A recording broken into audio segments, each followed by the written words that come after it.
On February 28, 2026, the Middle East didn't just escalate, it crossed a line. What had been, for decades, a harsh but managed rhythm, diplomacy, shadow wars, proxies, plausible deniability, was suddenly replaced by something far more direct, open, kinetic warfare, and the leadership decapitation that the world is still trying to process. This episode breaks down the 2026 Iran crisis, what some have framed as the aftermath of Operation Epic Fury, and what this high stakes gamble could mean for the region and the wider world. The analysis here draws on a wide range of reporting and research sources mentioned in the description. Even with that range, facts can shift as new information emerges. The objective is to analyze the situation and in no way endorse any specific side of the conflict. And as of the latest reporting, the conflict has already moved beyond the initial shock phase into a sustained campaign, with US officials saying Iran's military capacity has been heavily degraded and that the war is moving faster than early US timelines had projected. Let's start from the ignition point, Geneva. On February 27, 2026, talks in Geneva reportedly collapsed. The US position, as described here, came with a hard demand: zero enrichment. That phrase sounds technical, but the meaning is blunt. Not cap enrichment, not monitor enrichment, not lower enrichment. Zero. The demand is described as requiring Iran to dismantle its nuclear infrastructure, every centrifuge, something fundamentally at odds with Iran's long-standing position that nuclear development is a sovereign right, and after decades of investment. So the rejection was expected, and according to reporting at the time, the rejection came fast. The diplomatic window slammed shut. Then comes the detail that changes how we interpret what follows: the speed. The argument here is that moving from a Geneva breakdown to a broad strike campaign the next day suggests pre-planned strike packages, targeted and ready, waiting for political authorization, not something improvised overnight. That leads into what some describe as a shift in doctrine, from pressure to something more forceful. The framing here is that this moment represents an evolution beyond earlier sanctions, heavy pressure, into what's described as maximum pressure 2.0. Inside that framing is a concept labeled the Donroe Doctrine, presented as a belief that long-term containment is a strategic trap, and that permanently neutralizing a threat can become a first resort once diplomacy fails to deliver total capitulation. Whether you agree with that logic or not, the key point is the worldview. In this framing, the risks of extreme action are judged as lower than the risks of letting a hostile state cross a nuclear threshold. That outlook is reflected in political messaging described here, especially in statements attributed to President Trump emphasizing Iran's refusal to renounce nuclear ambitions and highlighting long-range missile development as a threat reaching beyond the region. To understand why that logic feels urgent to its architects, the analysis rewinds to the summer of 2025, to what is described as Operation Midnight Hammer. This is described as a US and Israeli strike campaign targeting nuclear facilities with physical infrastructure at sites like Fordo and Natanz and metallurgy facilities at Isfahan left in ruins. But the argument is destroying buildings didn't change intent, because according to this framing, Iran retained the most dangerous components of a nuclear program: knowledge, specialized scientists, and an estimated 400 kilograms of 60% enriched uranium, described as only a short technical step away from weapons-grade material. There's also an allegation that Iran was accelerating efforts to rebuild deeper underground, beneath literal mountains, making future strikes harder. So the conclusion presented here is stark. If bombing facilities doesn't alter strategic intent, the target becomes the political machinery ordering the program. That is presented as the genesis of what the US side is said to call Operation Epic Fury, alongside an Israeli operation described as Roaring Lion, an objective that shifts from non-proliferation toward regime transformation.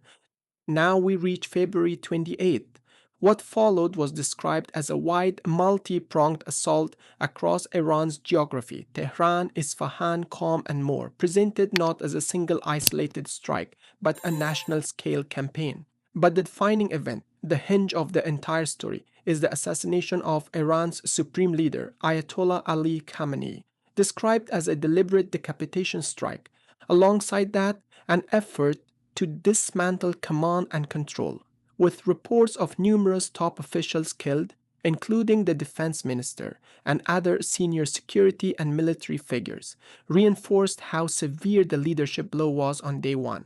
The strategic interpretation offered is that this wasn't only decapitation, it was intended to induce strategic paralysis, to sever the connective tissue between Tehran and its proxy network across the region. And that brings us to the question that follows every decapitation strike. Did it work? Iran's response was swift and expansive. Iran initiated Operation True Promise 4, using a doctrine labeled the Ring of Fire. The concept is described like this: don't only target the primary aggressor, ignite multiple points across the region where the enemy and its allies have a strategic presence, forcing air defenses to track threats from many vectors at once. The specific claim here is that Israeli officials tracked roughly 170 ballistic missiles and drones launched from Iranian territory. These accounts also include reported casualties in Israel, reported U.S. service member deaths in the broader region, and reported civilian and infrastructure impacts in the UAE tied to debris and strikes. Then comes the escalation logic.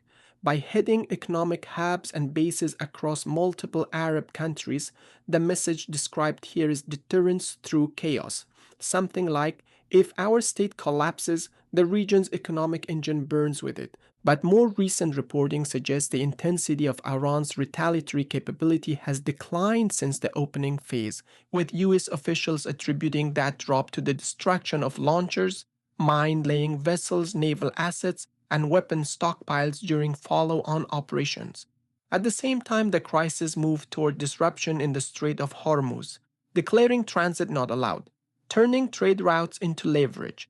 That leverage has since translated into a full-scale shipping emergency, as tanker traffic through Hormuz fell from 37 daily tankers before the war to zero by March 4th, while ships piled up across the Gulf. While external airspace is igniting, the crisis also saw an internal clampdown. A near total internet blackout, connectivity dropping to a tiny fraction of normal levels, is framed not as a technical accident, but as a deliberate tool. Stop footage, slow organization, control the narrative during the most vulnerable hours. And behind that blackout sits the deeper crisis, a constitutional void. Under Article 111 of Iran's constitution, the death of a supreme leader triggers an interim leadership mechanism while the assembly of experts, around 90 senior clerics, moves to choose a permanent successor within 3 months. In the meantime, authority passes to an interim structure made of the president, the chief justice, and a cleric selected from the Guardian Council. But this time the vacuum did not stay open for long. The system moved with unusual speed. Mojtaba Khamenei, long seen as the strongest insider candidate, was swiftly elevated to supreme leader, moving Iran past the caretaker phase far sooner than many expected. As the son of Ali Khamenei, with deep ties to the hardline establishment and the IRGC, Islamic Revolutionary Guard Corps, he represented the clearest path to continuity under wartime pressure. And that speed matters. It suggests the regime under extreme stress chose control over uncertainty and continuity over an open power struggle. But that choice also carries a political cost. Passing power from father to son cuts against the anti-monarchical identity of the Islamic Republic and raises deeper questions about legitimacy. So the issue is no longer just who rules next, it is what kind of rule has now been locked in. Before the appointment, succession appeared to be the regime's most dangerous internal fault line. Several names circulated because each pointed to a different future for the state. Ali Reza Arafi suggested clerical continuity. Hassan Khomeini carried symbolic revolutionary legitimacy. Ali Larijani represented pragmatic crisis management. Ahmad Vahidi pointed toward a harder security state path. But that contest has now narrowed. The selection of Mojtaba Khamenei as supreme leader has turned the issue from a live succession race into a question about what his selection means. This is where Iran 2026 strategic collapse starts to feel less like a headline and more like a scenario tree. Multiple routes, none stable, all risky. The stated objective also appears to expand, no longer only about forcing negotiations, but now openly calling for regime change. That shift is reflected in direct appeals aimed at Iran's public, including a message from President Trump urging people to take over their government, alongside the mega Make Iran Great Again slogan. At the same time, more recent statements from President Trump suggest a parallel emphasis on ending the war quickly, while also signaling that Washington wants influence over Iran's future leadership rather than simply limiting itself to the opening military objective. It also shows up in statements from Netanyahu emphasizing freedom and liberation, with references to ethnic groups inside Iran: Persians, Kurds, Azeris, and Balukis, framed as strategic messaging designed to speak to different communities inside a multi ethnic state. Now we arrive at the day after problem. Some policy circles still hold out hope for a smooth transition, sometimes framed as kind of synergy for liberation. But history offers a darker precedent. Iraq in 2003, where regime removal opened a power vacuum, fueled sectarian conflict, and eventually helped create the conditions for ISIS.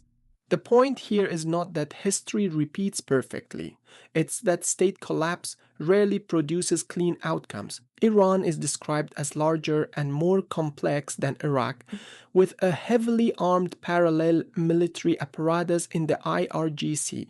If the central authority collapses, the likely result does not seem to be an instant liberal democracy, but rather prolonged civil war, fragmentation, warlordism, ethnic armed movements, and exported instability. So, even if the stated goal is to remove a threat, the risk described here is creating an ungovernable black hole, one that spreads across borders.